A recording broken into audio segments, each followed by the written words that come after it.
نحمده ونصلي على رسوله الكريم عن ابن عمر رضی اللہ تعالی عنہ عن النبی صلی اللہ تعالی علیہ وسلم۔ حضرت عبداللہ بن عمر رضی اللہ تعالیٰ عنہ سے روایت ہے، وہ نبی کریم صلی اللہ علیہ وسلم سے روایت ذکر کرتے ہیں، قال حضور اقدس صلی اللہ علیہ وسلم نے ارشاد فرمایا، الغادر یرفع له لواء یوم القیامہ، کہ قیامت والے دن بطور علامت کے ہر غدار کے لیے ایک جھنڈے کو بلند کیا جائے گا، یعنی بطور ایک علامت کے ایک جھنڈا جو ہے اس کے ساتھ گاڑ دیا جائے گا۔ یقال ھذہ غدرۃ فلان بن فلاں، اور یہ کہا جائے گا کہ یہ فلاں بن فلاں غدار کا جھنڈا ہے۔ اور ایک روایت میں رسول کریم صلی اللہ علیہ وسلم نے یوں ذکر فرمایا کہ یہ جھنڈا بطور علامت کے جو اس کے پاس گاڑا جائے گا، در حقیقت اس کی پشت میں گاڑا جائے گا، اور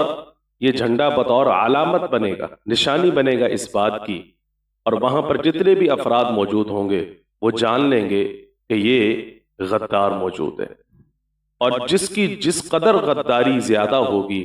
اس کا اس قدر جھنڈا جو ہے بلند کیا جائے۔ غدار کس کو کہتے ہیں؟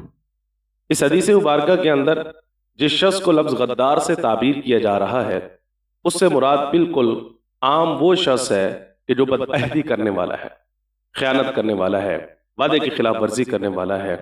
اور لوگوں کے درمیان میں دھوکہ، فتنہ، فساد پیدا کرنے والا ہے، اور اس شخص کو غدار کہا گیا ہے۔ لہٰذا جو مطلقاً بدعہدی کرنے والا ہے، وعدوں کی خلاف ورزی کرنے والا ہے، اس حدیث مبارکہ کی روح سے اسے غدار کہا جا رہا ہے۔ لہذا مسلمانوں کو چاہیے کہ وہ ہر قسم کی بدعہدی سے اپنے آپ کو بچا کے رکھیں۔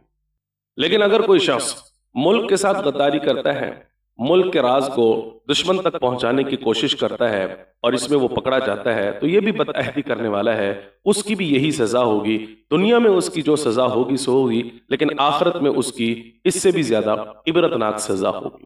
دنیا کے اندر اس کی کیا سزا ہوگی؟ اس کی سزا کے حوالے سے یہ اصول اسلام کے اندر ہے کہ حاکم وقت اور قاضی جو ہے، جج جو ہے، جو بھی اس کے جرم کی نوعیت کے مطابق سزا مقرر کرنا چاہے سزا مقرر کر سکتا ہے۔ اسلام کے اندر تین ہی قسم کی سزائیں، ایک قسم کی سزا کو کہا جاتا ہے حدود، اور دوسری قسم کی سزا کو کہا جاتا ہے قصاص، اور تیسری قسم کی سزا کو کہا جاتا ہے تعزیر۔ مخصوص جرائم پر مخصوص جو اللہ رب العزت کی طرف سے قرآن و حدیث کے اندر سزائیں مقرر ہے، جیسے زنا کی حد ہے، شراب کی حد ہے، تہمت لگانے کی حد ہے، ہاتھ کاٹنے کی حد ہے، اس قسم کی سزاؤں کو کہا جاتا ہے حدود۔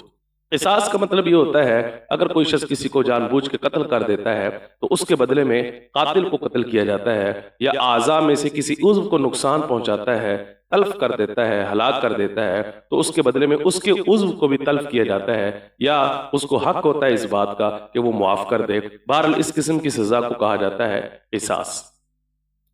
اور تیسری قسم کی جو سزا ہے وہ تعزیر کہلاتی ہے۔ تعزیر کے اندر وقت کے حاکم کو اور قاضی کو، جج کو اختیار ہوتا ہے اس بات کا کہ مجرم کے جرم کی نوعیت کو دیکھ کر کوئی بھی سخت سے سخت اگر سزا مقرر کرنا چاہے تو وہ مقرر کر سکتا ہے، حتیٰ کہ اس قدر شدت ہو اس سزا کے اندر جو دوسروں کے لیے عبرت ثابت ہو، اس کا بھی اختیار وقت کے حاکم اور وقت کے جج کے پاس ہوتا ہے۔ تو اگر ملک کے ساتھ اگر کوئی غداری کر رہا ہے تو ایسی صورت میں اگر وہ پکڑا جاتا ہے،